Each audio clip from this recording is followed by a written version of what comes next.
కర్మ ఎలా పనిచేస్తుంది? ఈ ప్రశ్న మనిషి మనసులో ఎన్నో యుగాలుగా తిరుగుతూనే ఉంది. ఒక మనిషి మంచిగా జీవిస్తే వెంటనే మంచి ఫలితం ఎందుకు రాదు? ఒకరు చెడు చేస్తూ కూడా కొంతకాలం సుఖంగా ఎందుకు కనిపిస్తారు? కొందరు చిన్న వయసులోనే బాధలు ఎందుకు అనుభవిస్తారు? కొందరికి పుట్టుకతోనే ఐశ్వర్యం, జ్ఞానం, ఆరోగ్యం, మంచి కుటుంబం లభిస్తే మరికొందరికి పుట్టుకతోనే కష్టం ఎందుకు వస్తుంది? ఇవన్నీ చూస్తే మనకు ఒక పెద్ద అనుమానం వస్తుంది. ఈ ప్రపంచం నిజంగా న్యాయంగా నడుస్తుందా, లేక అన్నీ యాదృచ్ఛికమా? ఇదే ప్రశ్నకు భారతీయ సనాతన జ్ఞానం ఇచ్చిన లోతైన సమాధానం కర్మ సిద్ధాంతం. కర్మ అంటే కేవలం పని కాదు. కర్మ అంటే మనం చేసే ప్రతి ఆలోచన, ప్రతి మాట, ప్రతి చర్య, ప్రతి నిర్ణయం. మనం చేతితో చేసే పనులు మాత్రమే కాదు, మనసులో పెంచుకునే భావాలు కూడా కర్మలో భాగమే. ఒకరి గురించి మనం ప్రేమతో ఆలోచించినా అది ఒక శుభకర్మకు విత్తనం. ఒకరి పట్ల ద్వేషం, అసూయ, హాని కోరిక పెంచుకున్నా అది కూడా ఒక కర్మ విత్తనం. కర్మ అంటే కనిపించే పని మాత్రమే కాదు, కనిపించని ఉద్దేశం కూడా. అందుకే వేదాంత దృష్టిలో కర్మ చాలా సూక్ష్మమైన విషయం. బయట ఒకే పని ఇద్దరు చేసినా వారి అంతరంగ ఉద్దేశం వేరు అయితే కర్మ ఫలితం కూడా వేరు అవుతుంది. ఒక ఉదాహరణగా చూద్దాం. ఒక వైద్యుడు శస్త్రచికిత్సలో కత్తితో శరీరాన్ని కోస్తాడు. ఒక దొంగ కూడా కత్తితో మనిషిని గాయపరుస్తాడు. బయటికి చూస్తే ఇద్దరూ శరీరాన్ని కోసినట్టే కనిపిస్తుంది. కానీ ఒకరి ఉద్దేశం ప్రాణం కాపాడటం, మరొకరి ఉద్దేశం హాని చేయటం. అందుకే కర్మను కేవలం బయటి చర్యతో కొలవలేం. కర్మను నిర్ణయించేది పని. ఆ పని వెనుక ఉద్దేశం, ఆ పని జరిగే పరిస్థితి, ఆ పని వల్ల కలిగే ప్రభావం, ఇవన్నీ కలిపి ఇది మన గ్రంథాల్లో చెప్పబడిన అతి లోతైన నైతిక శాస్త్రం. భగవద్గీతలో శ్రీకృష్ణుడు కర్మ గురించి అత్యంత ప్రసిద్ధమైన ఉపదేశం ఇస్తాడు. మనిషికి కర్మ చెయ్యడంలో మాత్రమే అధికారం ఉంది, ఫలంపై అధికారం లేదు అని చెప్పబడింది. దీని అర్థం ఫలితం గురించి ఆలోచించకూడదు అని కాదు. ఫలితానికి బానిస కాకుండా కర్తవ్యాన్ని ధర్మబద్ధంగా చెయ్యాలి అన్నది అసలు భావం. విత్తనం వేయటం రైతు పని.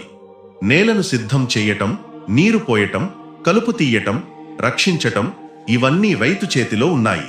కానీ వర్షం ఎంత పడుతుంది, గాలి ఎలా ఉంటుంది, నేలలో ఎలాంటి సూక్ష్మ మార్పులు జరుగుతాయి, మొత్తం పంట ఎంత వస్తుంది, ఇవన్నీ పూర్తి స్థాయిలో రైతు చేతిలో ఉండవు. అలాగే మనిషి ప్రయత్నం చెయ్యాలి, కానీ ఫలితాన్ని అహంకారంతో తన స్వంతంగా ప్రకటించకూడదు. కర్మ పనిచేసే విధానం విత్తనం లాంటిది. మనం చేసే ప్రతి పని ఒక విత్తనం. కొన్ని విత్తనాలు త్వరగా మొలుస్తాయి, కొన్ని ఆలస్యంగా మొలుస్తాయి. కొన్ని విత్తనాలు నేలలో సంవత్సరాల పాటు దాగి ఉండి సరైన కాలం వచ్చినప్పుడు మొలుస్తాయి. అలాగే కొన్ని కర్మలు వెంటనే ఫలిస్తాయి, కొన్ని కర్మలు కొంతకాలం తర్వాత ఫలిస్తాయి. కొన్ని కర్మలు ఈ జన్మలో ఫలించకపోవచ్చు. అవి మరొక జన్మలో పరిస్థితుల రూపంలో, మనస్తత్వాల రూపంలో, సంబంధాల రూపంలో, అవకాశాల రూపంలో ఫలించవచ్చు అని వేదాంతం చెబుతుంది. అందుకే కర్మను అర్థం చేసుకోవాలంటే ఒక్కరోజు, ఒక్క నెల, ఒక్క జన్మ అనే చిన్న గడియారంతో చూడకూడదు. కర్మ కాలాన్ని దాటి కొనసాగుతున్న కారణఫల నియమం. ఉపనిషత్తుల దృష్టిలో మనిషి కేవలం ఈ శరీరం కాదు. శరీరం మారుతుంది, బాల్యం మారుతుంది, యవ్వనం మారుతుంది, వృద్ధాప్యం వస్తుంది, చివరకు శరీరం విడిపోతుంది. కానీ మనం నేను అని అనుభవించే చైతన్యం శరీరం మార్పులన్నింటినీ చూస్తూ ఉంటుంది. ఈ జీవాత్మ తన సంస్కారాలను, వాసనలను, కర్మ విత్తనాలను తీసుకుని ప్రయాణం చేస్తుందని వేదాంత సంప్రదాయం వివరిస్తుంది. బృహదారణ్యక ఉపనిషత్తులో మనిషి తన కర్మలకు, తన జ్ఞానానికి అనుగుణంగా గమనం పొందుతాడు అనే భావం బలంగా కనిపిస్తుంది. అంటే మన భవిష్యత్తును నిర్మించేది కేవలం దేవుడు బయట నుంచి ఇచ్చే తీర్పు కాదు. మన ఆలోచనలు, మన చర్యలు, మన జ్ఞానం, మన లోపల నిలిచిన సంస్కారాలే మన మార్గాన్ని ఆకారమిస్తాయి. కర్మను అర్థం చేసుకోవడానికి 3 ప్రధాన రకాలుగా చెప్పే సంప్రదాయం ఉంది. మొదటిది సంచిత కర్మ. అనేక జన్మలుగా కూడబెట్టుకున్న కర్మల సమాహారం. ఇది పెద్ద గిడ్డంగిలో ఉన్న విత్తనాల్లాంటిది. మనం ఎప్పుడో చేసిన అనేక మంచి, చెడు, మిశ్రమ కర్మలు విత్తనాల్లా నిలిచి ఉంటాయి. రెండవది ప్రారబ్ధ కర్మ. సంచిత కర్మలో నుంచి ఈ జన్మలో అనుభవించడానికి సిద్ధమైన భాగం. మనం పుట్టిన కుటుంబం, శరీర నిర్మాణం, కొంత స్వభావం, కొన్ని ప్రారంభ పరిస్థితులు, ఇవన్నీ ప్రారబ్ధానికి సంబంధించినవిగా వేదాంతం వివరిస్తుంది. మూడవది ఆగామి కర్మ. మనం ఈ జన్మలో ఇప్పుడు చేస్తున్న కొత్త కర్మలు. ఇవి భవిష్యత్తుకు విత్తనాలు అవుతాయి. ఇక్కడ ఒక గొప్ప విషయం తెలుసుకోవాలి. ప్రారబ్ధం మనకు కొన్ని ప్రారంభ పరిస్థితులు ఇస్తుంది. కానీ ఆ పరిస్థితులకు మనం ఎలా స్పందిస్తామో అది మన ప్రస్తుత కర్మ. ఒకరు పేదరికంలో పుట్టవచ్చు, అది అతని ప్రారంభ స్థితి. కాని అతడు దానికి కోపంతో, దుర్మార్గంతో స్పందిస్తాడా, లేక శ్రమతో, ధర్మంతో, జ్ఞానంతో ఎదుగుతాడా? అదే అతని ఆగామి కర్మను నిర్ణయిస్తుంది. ఒకరు ధనిక కుటుంబంలో పుట్టవచ్చు, అది శుభ ప్రారబ్ధంలా కనిపించవచ్చు. కాని అతడు ఆ ఐశ్వర్యాన్ని అహంకారానికి, మోసానికి, వ్యసనానికి ఉపయోగిస్తే కొత్త చెడు కర్మను సృష్టిస్తాడు. అందుకే కర్మ సిద్ధాంతం నిరాశావాదం కాదు. అది మనిషిని బంధించదు, బాధ్యత కలిగిస్తుంది. కొందరు కర్మను తప్పుగా అర్థం చేసుకుంటారు. అన్నీ కర్మే అయితే నేను ఏమీ చేయాల్సిన అవసరం లేదు అంటారు. ఇది కర్మ సిద్ధాంతం కాదు, ఇది అలసత్వం. గీతలో శ్రీకృష్ణుడు అర్జునుడికి యుద్ధభూమిలో కర్మయోగాన్ని బోధించాడు. కర్మ నుండి పారిపోవడం కాదు, ధర్మబద్ధమైన కర్మ చేయడం ఉపదేశించాడు.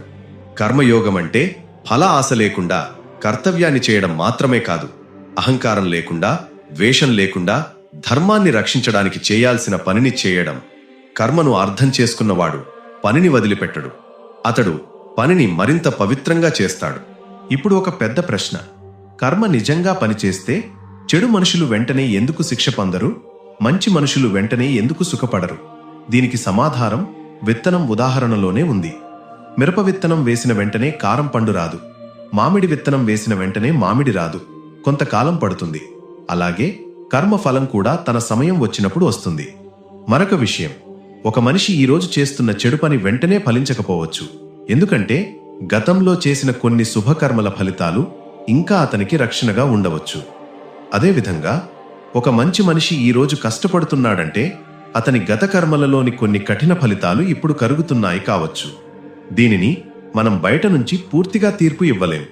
కర్మ నియమం బ్యాంకు ఖాతా లాంటిది కాదు. ఇన్ని మంచి పనులు చేశాను, అందుకే ఇన్ని సుఖాలు రావాలి అని సాదాసీదాగా లెక్క పెట్టలేం. ఎందుకంటే కర్మ చాలా సూక్ష్మంగా పనిచేస్తుంది. ఒక చిన్న మాట ఒకరి జీవితాన్ని నిలబెట్టవచ్చు. అదే ఒక కఠినమైన మాట ఇంకొకరి మనసును విరగగొట్టవచ్చు. ఒక చిన్న సహాయం ఎవరినో దుఃఖం నుంచి బయటకు తీయవచ్చు. ఒక చిన్న మోసం ఎవరినో సంవత్సరాల పాటు బాధలోకి నెట్టవచ్చు. కాబట్టి కర్మలో పరిమాణం మాత్రమే కాదు, ప్రభావం, ఉద్దేశం, అవగాహన, సందర్భం అన్నీ ముఖ్యమైనవి. పురాణాల్లో కర్మను కేవలం శిక్ష భయంగా మాత్రమే చూపించరు, అది ఆత్మశుద్ధికి సంబంధించిన పాఠంగా చూపిస్తారు. గరుడ పురాణంలో మరణం తరువాత జీవాత్మ తన కర్మలకు అనుగుణంగా ప్రయాణం చేస్తుందనే భావన విస్తృతంగా చెప్పబడుతుంది. అక్కడ యమధర్మరాజు అనే రూపం ఒక భయంకర దేవుడిగా మాత్రమే కాదు, ధర్మానికి ప్రతీకగా కనిపిస్తాడు. యముడు అంటే నియమం, నియంత్రణ, న్యాయం. మనం చేసిన కార్యాల ప్రతిధ్వని మన ముందుకు రావడం. ఇది భయపెట్టడానికి కాదు, జీవించి ఉన్నప్పుడే మన చర్యల విలువను గుర్తు చేయడానికి. గరుడ పురాణంలో చెప్పబడే నరక వర్ణనలు చాలా మందికి భయంకరంగా అనిపిస్తాయి. కాని వాటిని లోతుగా చూస్తే అవి కేవలం భౌతిక శిక్షల కథలు కాదు, మన కర్మల మనస్తత్వ ఫలితాల ప్రతీకలు కూడా. కోపం ఉన్నవాడు తనలోనే అగ్ని వెలిగించుకుంటాడు. అసూయ ఉన్నవాడు తనలోనే విషాన్ని పెంచుకుంటాడు. మోసం చేసేవాడు బయటికి కొంతకాలం గెలిచినట్టుగా కనిపించినా లోపల భయం, అనిశ్చితి, నిద్రలేని, నమ్మకం కోల్పోవడం అనుభవిస్తాడు. దయగల మనిషి బయట కష్టాల్లో ఉన్నా లోపల ఒక ప్రశాంతతను పొందగలడు. ఇదే కర్మ యొక్క సూక్ష్మమైన ఫలితం. కర్మఫలం కేవలం బయట జరిగే సంఘటనల రూపంలోనే రాదు, అది మన స్వభావంగా కూడా తిరిగి వస్తుంది. ఒకరు తరచుగా కోపంతో స్పందిస్తే కోపం అతని స్వభావంగా మారుతుంది. తర్వాత చిన్న విషయానికి అతడు మండిపోతాడు. ఒకరు తరచుగా అబద్ధం చెబితే అబద్ధం అతని మనసుకు సహజంగా మారుతుంది. తర్వాత నిజం చెప్పాల్సిన చోట కూడా భయపడతాడు. ఒకరు ప్రతిరోజు దయను ఆచరిస్తే దయ అతని స్వభావంగా మారుతుంది. తర్వాత ఇతరుల బాధను సహజంగా గ్రహించగలడు. ఇదే సంస్కారం. ప్రతి కర్మ మన లోపల ఒక ముద్ర వేస్తుంది. ఆ ముద్రలు కలిసి మన వ్యక్తిత్వాన్ని నిర్మిస్తాయి. ఇది ఎందుకు ముఖ్యమంటే మనం చేసే పని బయట ప్రపంచాన్ని మాత్రమే మార్చదు, మనల్ని కూడా మార్చుతుంది. దొంగతనం చేసిన వాడు కేవలం ఇతరుల వస్తువును తీసుకోడు, తన మనసులోని నిజాయితీ శక్తిని బలహీనపరుస్తాడు. దానం చేసినవాడు కేవలం ఎవరికో సహాయం చేయడు, తనలోని లోభాన్ని కరిగిస్తాడు. క్షమించినవాడు కేవలం ఎదుటివాడిని విడిచిపెట్టడు, తన మనసును కూడా ద్వేష బంధనాల నుంచి విడుదల చేస్తాడు. అందుకే కర్మ యొక్క మొదటి ఫలం మన అంతరంగంలోనే మొదలవుతుంది. మహాభారతం మొత్తం కర్మ సిద్ధాంతానికి ఒక మహాదర్పణం. దుర్యోధనుడు తన ఈర్ష్యను, అహంకారాన్ని, అధర్మాన్ని పదే పదే పెంచుకున్నాడు. అతనికి ఎన్నోసార్లు మారే అవకాశం వచ్చింది. భీష్ముడు, ద్రోణుడు, విదురుడు, కృష్ణుడు అందరూ హెచ్చరించారు.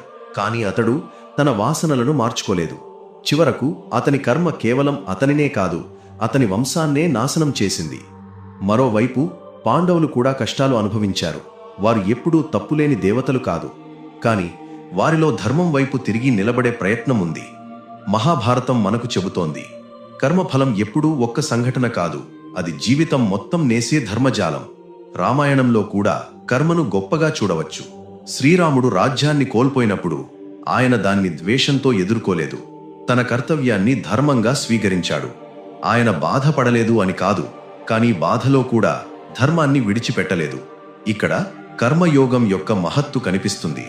జీవితం అన్యాయం చేసినట్టుగా కనిపించిన మన ప్రతిస్పందన ధర్మబద్ధంగా ఉంటే అదే మన మహత్తును నిర్మిస్తుంది. మనకు జరిగేదంతా మన చేతిలో ఉండకపోవచ్చు, కానీ మనం ఎలా స్పందిస్తామో అది మన చేతిలో ఉంది. ఇదే కర్మలోని జీవన శాస్త్రం. కర్మను కొందరు శిక్షా విధానంలా చూస్తారు, కానీ సనాతన దృష్టిలో కర్మ అనేది విద్యా విధానం. జీవాత్మ అనేక అనుభవాల ద్వారా నేర్చుకుంటుంది.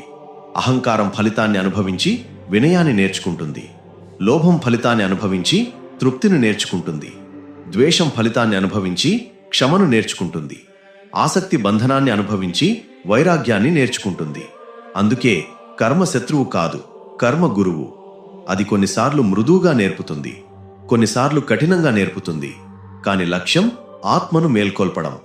ఇప్పుడు మనం రోజువారీ జీవితంలో కర్మ ఎలా పనిచేస్తుందో చూద్దాం. ఒక ఇంట్లో తండ్రి కోపంగా మాట్లాడుతాడు. పిల్లలు భయంతో పెరుగుతారు. ఆ భయం వారి వ్యక్తిత్వంలో ముద్ర వేస్తుంది. తర్వాత వారు పెద్దవాళ్లైనప్పుడు ఇతరులతో మాట్లాడే విధానం మారుతుంది. ఇది కర్మ. ఒక గురువు ఒక విద్యార్థిని ప్రోత్సహిస్తాడు. ఆ విద్యార్థిలో ఆత్మవిశ్వాసం పెరుగుతుంది. అతడు జీవితంలో ఎదుగుతాడు. అది కూడా కర్మ. ఒకరి మాట, ఒకరి చూపు, ఒకరి సహాయం, ఒకరి నిర్లక్ష్యం, ఇవన్నీ కనిపించని తరంగాల్లా ఇతరుల జీవితాల్లోకి వెళ్తాయి. తర్వాత అవి మరొక రూపంలో తిరిగి ప్రపంచంలో పుడతాయి. కర్మ కేవలం వ్యక్తిగతం మాత్రమే కాదు, కుటుంబ కర్మ, సమాజ కర్మ, జాతి కర్మ అనే స్థాయిల్లో కూడా ఆలోచించవచ్చు. ఒక కుటుంబం తరతరాలుగా విద్యను గౌరవిస్తే ఆ సంస్కారం పిల్లల్లోకి ప్రవహిస్తుంది. ఒక కుటుంబం తరతరాలుగా హింస, వ్యసనం, మోసం, భయంలో ఉండితే ఆ ముద్రలు కూడా తరాలపై ప్రభావం చూపుతాయి. కానీ ఇక్కడ ముఖ్యమైన ఆశ ఏమిటంటే, ఒక జ్ఞానవంతుడు, ఒక ధర్మనిష్ఠుడు, ఒక జాగృతుడైన మనిషి ఆ ధారను మార్చగలడు. తనతో మొదలుపెట్టి కుటుంబ కర్మను మార్చగలడు, సమాజంలో మంచిని పెంచగలడు. సమాజ కర్మను చూడాలంటే ప్రకృతి పట్ల మన ప్రవర్తనను చూడాలి. మనిషి లోభంతో అడవులను నాశనం చేస్తే, నీటిని కలుషితం చేస్తే, గాలిని విషపూరితం చేస్తే అది కూడా కర్మ. దాని ఫలం ప్రకృతి వైపరీత్యాల రూపంలో, వ్యాధుల రూపంలో, వాతావరణ మార్పుల రూపంలో తిరిగి వస్తుంది. ఇది దేవుడు కోపంతో ఇచ్చిన శిక్ష కాదు, ఇది కారణం మరియు ఫలితం. వేద దృష్టిలో ప్రకృతి దేవతా స్వరూపం. భూమి, నీరు, అగ్ని, గాలి, ఆకాశం ఇవన్నీ పవిత్రమైనవి. వాటితో ధర్మబద్ధంగా ఉండకపోతే మనమే మన భవిష్యత్తును దెబ్బతీస్తాం. ఇప్పుడు ఒక లోతైన ప్రశ్న: మంచి కర్మ చేస్తే మోక్షం వస్తుందా? వేదాంతం చెప్పేది, మంచి కర్మ మనసును శుద్ధి చేస్తుంది, చెడు కర్మ బంధనాన్ని గట్టిపరుస్తుంది. మంచి కర్మ మనల్ని ఉన్నత స్థితులకు తీసుకెళ్లగలదు. కాని మోక్షమంటే కేవలం మంచి ఫలితాలు పొందడం కాదు. మోక్షమంటే కర్మబంధనం దాటి నిజస్వరూపాన్ని తెలుసుకోవడం. గీతలో చెప్పిన కర్మయోగం చివరకు జ్ఞానానికి తీసుకెళ్లాలి. కర్మను పవిత్రంగా చేస్తూ, ఫలాసక్తిని తగ్గిస్తూ, అహంకారాన్ని కరిగిస్తూ జీవాత్మ తన నిజస్వరూపాన్ని గ్రహించే స్థితికి చేరుతుంది. అందుకే ధర్మం, భక్తి, జ్ఞానం, కర్మ ఇవి వేర్వేరు మార్గాల్లా కనిపించినా లోతులో ఒకదానిని మరొకటి పూర్తి చేస్తాయి. ధర్మం లేకుండా కర్మ ప్రమాదకరం, జ్ఞానం లేకుండా కర్మ అహంకారం అవుతుంది, భక్తి లేకుండా కర్మ ఎండిన బాధ్యతగా మారుతుంది, కర్మ లేకుండా భక్తి కేవలం మాటగా మిగిలిపోతుంది. నిజమైన జీవితమంటే మన కర్తవ్యాన్ని ధర్మంతో చేయడం, మనసును భక్తితో నింపడం, జ్ఞానంతో అహంకారాన్ని తగ్గించడం, ఫలితాన్ని సమత్వంతో స్వీకరించడం. కర్మలో అత్యంత ముఖ్యమైనది ఉద్దేశం.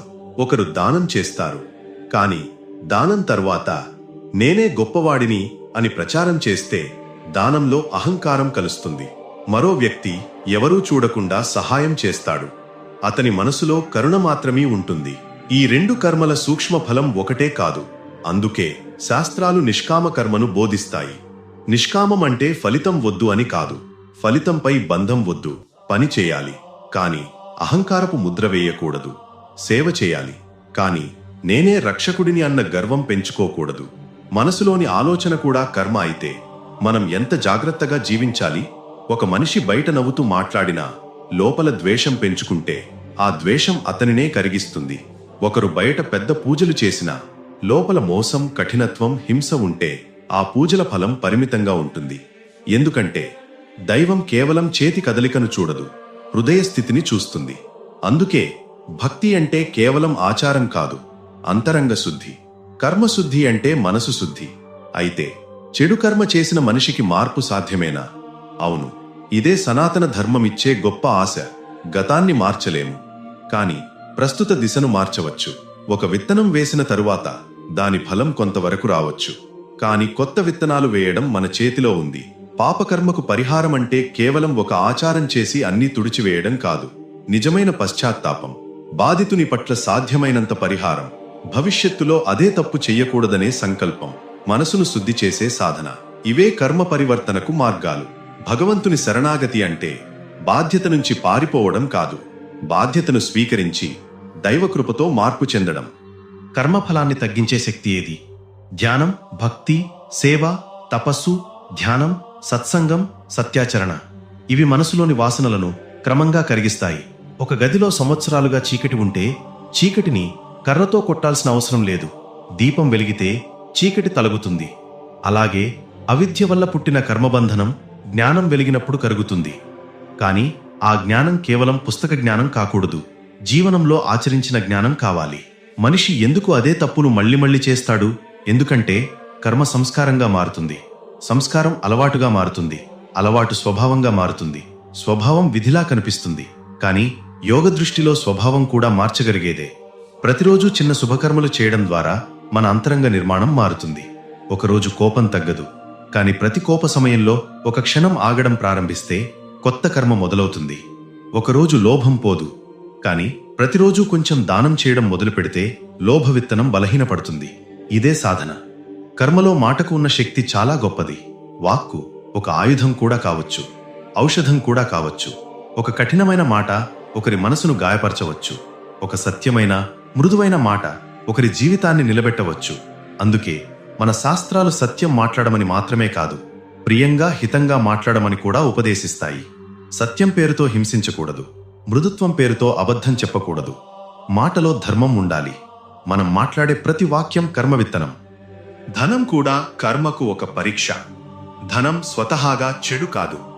ధనం ఒక శక్తి. అది ధర్మానికి ఉపయోగిస్తే పుణ్యానికి మార్గం. అది అహంకారం, వ్యసనం, మోసం, దోపిడీకి ఉపయోగిస్తే బంధనానికి మార్గం. ఒకరు సంపాదించిన ధనం ఎలా సంపాదించారు, ఎలా ఉపయోగించారు, దానిలో ఎవరి కన్నీరు ఉంది, ఎవరి ఆశీర్వాదం ఉంది, ఇవన్నీ కర్మలో భాగం. శాస్త్రాలు దానం, యజ్ఞం, సేవలను ఎందుకు చెప్పాయి అంటే ధనం మనసులో గట్టిపడే లోభాన్ని కరిగించాలి. సంపాదన ధర్మంతో ఉండాలి, వినియోగం బాధ్యతతో ఉండాలి. కర్మలో సంబంధాల పాత్ర చాలా లోతైనది. మన జీవితంలోకి వచ్చే మనుషులు యాదృచ్ఛికంగా మాత్రమే రారు అని భారతీయ దృష్టి చెబుతోంది. కొందరు మనకు ఆనందం నేర్పడానికి వస్తారు, కొందరు సహనం నేర్పడానికి వస్తారు, కొందరు క్షమ నేర్పడానికి వస్తారు, కొందరు విరక్తి నేర్పడానికి వస్తారు. కొందరు మనలోని దయను మేల్కొలుపుతారు, కొందరు మనలోని అహంకారాన్ని బయటపెడతారు. ప్రతి సంబంధం ఒక కర్మ పాఠశాల. మనం ఎవరిని కలుస్తామో పూర్తిగా మన చేతిలో ఉండకపోవచ్చు, కానీ వారితో ఎలా ప్రవర్తిస్తామో అది మన చేతిలో ఉంది.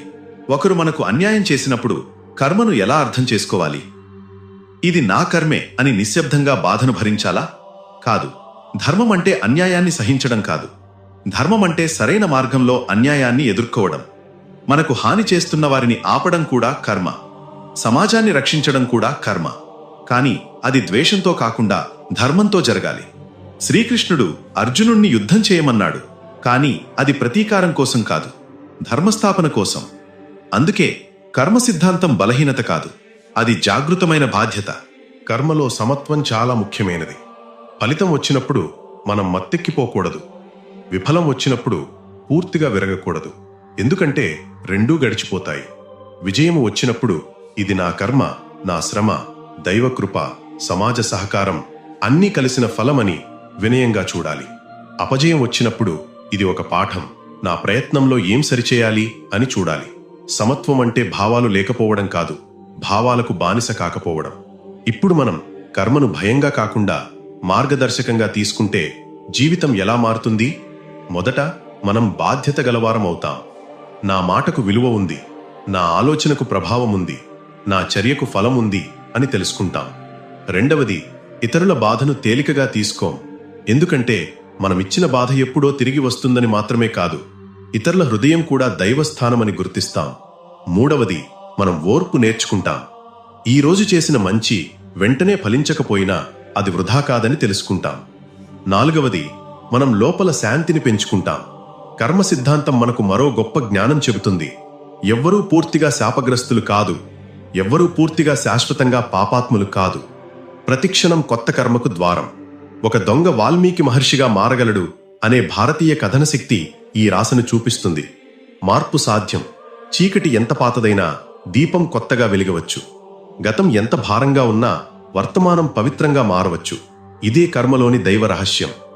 కానీ మనం మర్చిపోవద్దు, కర్మను అర్థం చేసుకోవడం అంటే ఇతరులను తీర్పు ఇవ్వడానికి కాదు. ఎవరో కష్టపడుతున్నారని చూసి అది అతని కర్మ అని నిర్దయగా చెప్పడం అధర్మం. కర్మ సిద్ధాంతాన్ని దయ లేకుండా ఉపయోగిస్తే అది క్రూరత్వం అవుతుంది. నిజమైన కర్మజ్ఞానం మనలో కరుణను పెంచాలి. ఎవరో బాధలో ఉంటే వారికి సహాయం చేయడం మన శుభకర్మ. వారి బాధకు కారణం ఏమిటో దేవుడికే తెలుసు. మన బాధ్యత సహాయం చేయడం. కర్మను ఇతరులపై రాయిలాగా విసలకూడదు. మన జీవితాన్ని సరిచేసుకునే అద్దంలా ఉపయోగించాలి. భక్తి సంప్రదాయంలో దైవకృప కర్మ నియమాన్ని దాటి పనిచేస్తుందా అనే ప్రశ్న వస్తుంది. దైవకృప కర్మ నియమాన్ని నాశనం చెయ్యదు, మన చైతన్యాన్ని మార్చి కర్మను ఎదుర్కొనే శక్తిని ఇస్తుంది.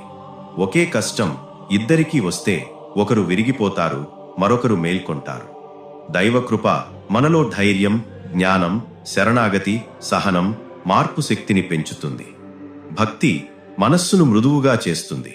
మృదువైన మనస్సు ధర్మాన్ని సులభంగా స్వీకరిస్తుంది. ధర్మబద్ధమైన జీవితం కొత్త శుభకర్మను నిర్మిస్తుంది. జ్ఞాన మార్గంలో కర్మను ఇంకా లోతుగా చూస్తారు. నేనే కర్త అనే అహంకారం ఉన్నంత వరకు కర్మబంధనం ఉంటుంది. నేను కర్తను కాదు, దైవ సంకల్పంలో ఒక సాధనం అనే భావం పెరిగితే కర్మబంధం సడలుతుంది. కాని ఇది మాటల్లో చెప్పడం సులభం, జీవనంలో సాధన కావాలి. నిజంగా అహంకారం తగ్గాలంటే సేవ చెయ్యాలి, త్యాగం చెయ్యాలి, ధ్యానం చెయ్యాలి, సత్యాన్ని ఆచరించాలి. అప్పుడు కర్మయోగం జ్ఞానయోగానికి దారితీస్తుంది. కర్మ యొక్క అత్యంత సూక్ష్మమైన బంధనం ఫలాసక్తి. మంచి పని చేసిన తర్వాత కూడా మనం గుర్తింపు కోసం ఎదురు చూస్తాం. ఎవరు ప్రశంసించలేదు అంటే బాధపడతాం. ఇది కూడా బంధనం. సేవ చేసిన తర్వాత వారు నాకు కృతజ్ఞత చెప్పలేదు అని బాధపడితే మన సేవలో ఫలాసక్తి కలిసినట్టే. కాబట్టి కర్మయోగి సేవ చేస్తాడు, కాని తన మనసును ఫలానికి కట్టిపెట్టడు. అతడు ప్రేమతో చేస్తాడు, ధర్మంతో చేస్తాడు, దైవానికి సమర్పణగా చేస్తాడు. ఈ భావమే కర్మను యోగంగా మారుస్తుంది. ఒక సాధారణ మనిషి ఈ రోజు నుంచే కర్మను ఎలా శుద్ధి చేసుకోవాలి? మొదట ప్రతి ఉదయం ఒక సంకల్పం చేయాలి. ఈ రోజు నా మాటతో, నా చేతలతో, నా ఆలోచనతో సాధ్యమైనంత వరకు ఎవరికీ హాని చేయను, సాధ్యమైనంత వరకు సహాయం చేస్తాను. రెండవది, కోపం వచ్చినప్పుడు వెంటనే స్పందించకుండా ఒక క్షణం ఆగాలి. ఆ ఒక్క క్షణం కొత్త కర్మకు ద్వారం. మూడవది, సంపాదనలో నిజాయితీ, మాటలో మృదుత్వం, సంబంధాల్లో కృతజ్ఞత, ఆహారంలో మితాహారం, దేవుని పట్ల నమ్రత. ఇవి జీవన కర్మను శుద్ధి చేస్తాయి. నాలుగవది, ప్రతి రాత్రి తన రోజును పరిశీలించాలి. ఎక్కడ తప్పు చేశాను, ఎక్కడ మంచి చేశాను, రేపు ఎలా మెరుగుపడాలి? ఈ ఆత్మ పరిశీలన కర్మ మార్పుకు గొప్ప సాధన. కర్మ సిద్ధాంతంలో అత్యంత అందమైన విషయం ఏమిటంటే ఏ మంచి పని కూడా వృధా కాదు. ఒక చిన్న ప్రార్థన, ఒక చిన్న దానం, ఒక చిన్న క్షమ, ఒక చిన్న నిజాయితీ, ఒక చిన్న సహాయం, ఇవన్నీ విశ్వధర్మజాలంలో నిలుస్తాయి. మనం వెంటనే చూడకపోయినా అవి ఫలిస్తాయి. చెట్టు నీడలో కూర్చున్నవాడు ఆ చెట్టు నాటిన వాడిని చూసి ఉండకపోవచ్చు, కాని ఎవరో ఒకరు ఎప్పుడో విత్తనం వేశారు. అలాగే మనం చేసే శుభకర్మలు ఎవరికో ఎప్పుడో నీడ అవుతాయి. ఇదే ధర్మ జీవితం. అలాగే ఏ చెడు పని కూడా పూర్తిగా కనుమరుగవదు. అది మనసులో ముద్ర వేస్తుంది, సమాజంలో తరంగం సృష్టిస్తుంది, కాలం వచ్చినప్పుడు ఫలితాన్నిస్తుంది. అందుకే భయం వల్ల కాదు, జ్ఞానం వల్ల ధర్మాన్ని ఎంచుకోవాలి. కర్మను భయపడే మనిషి కొంతవరకు తప్పులను తగ్గించవచ్చు, కానీ కర్మను అర్థం చేసుకున్న మనిషి లోపల నుంచే మారుతాడు. అతడు తెలుసుకుంటాడు, నేను చేసే ప్రతి పని నా భవిష్యత్తును మాత్రమే కాదు, నా చైతన్యాన్ని కూడా నిర్మిస్తోంది. చివరగా కర్మ ఎలా పనిచేస్తుంది? అది కనిపించని న్యాయ నియమంలా పనిచేస్తుంది.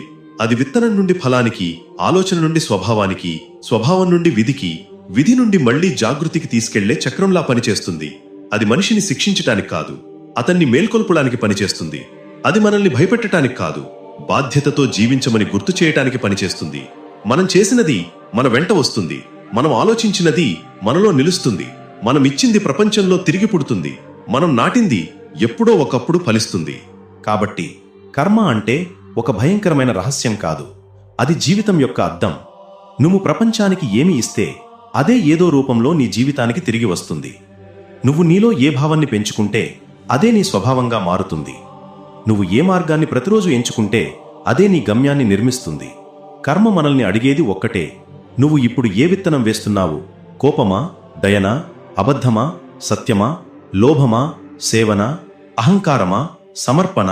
మనిషి చేతిలో గతం లేదు, కానీ వర్తమానముంది. వర్తమానంలో చేసిన కర్మ భవిష్యత్తును మార్చగలదు. అందుకే ఈ క్షణం పవిత్రం, ఈ మాట పవిత్రం, ఈ ఆలోచన పవిత్రం, ఈ పని పవిత్రం. కర్మను అర్థం చేసుకున్నవాడు జీవితాన్ని నిర్లక్ష్యంగా గడపడు. అతడు ప్రతి క్షణాన్ని యజ్ఞంలా జీవిస్తాడు, ప్రతి పనిని సమర్పణగా చేస్తాడు, ప్రతి సంబంధాన్ని ధర్మంగా చూస్తాడు, ప్రతి కష్టాన్ని పాఠంగా స్వీకరిస్తాడు, ప్రతి శుభాన్ని కృతజ్ఞతగా అనుభవిస్తాడు. ఇదే కర్మ రహస్యం. ఇది కేవలం నువ్వు చేసిన పాపపుణ్యాల లెక్క కాదు, ఇది నీ ఆత్మ ప్రయాణం, ఇది నీ చైతన్యం మేల్కునే మార్గం, ఇది జీవితం నీకు నేర్పే మహాశాస్త్రం.